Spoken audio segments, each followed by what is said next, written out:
Conveyancing is the legal process of changing ownership over of a property. It comes with 6 steps, which are instruction. These are the memos from the estate agent to the solicitor to tell them that the property is now sold subject to contract, and the solicitor needs to do the draft contracts to send to the buyer's solicitor. So then comes the searches and inquiries. So these searches can be a multitude of things. So local search, drainage search, mining search. This all depends on what area you live in.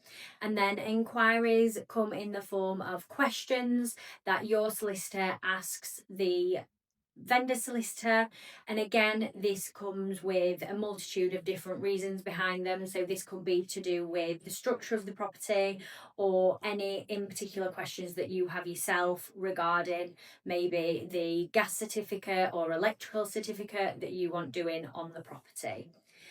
Then, depending on your financing options, there may be a mortgage involved. So, a mortgage needs to be applied for and the offer needs to come through.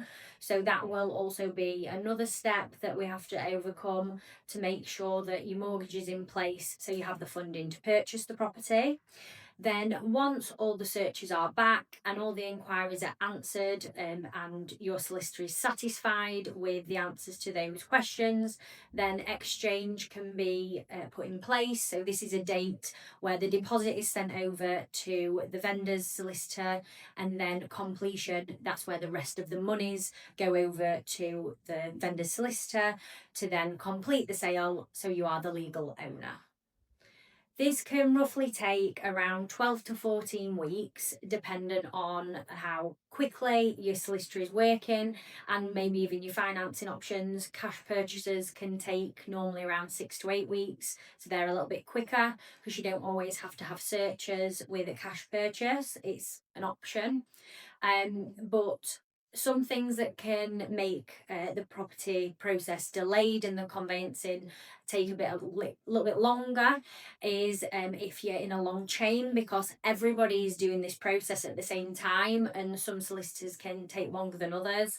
And also, if there's a lack of communication between both buyer and vendor's solicitor, it's really good that you make sure you do your research on your solicitor to make sure that you're looking into their reviews and that they are keeping up to date with new legislations, property legislations, and also that they are working in your best interest but at a good speed, so it's not lagging behind the rest of the chain. You want to make sure that it's moving swiftly.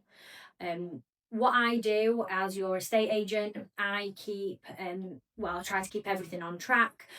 We do regular chasing every week to the solicitors to make sure that everything's moving in the right way, and we keep you updated by maybe having a WhatsApp group chat or weekly calls to keep you updated with what's happening in the conveyancing, and then eventually I'll be handing over the keys on completion for you.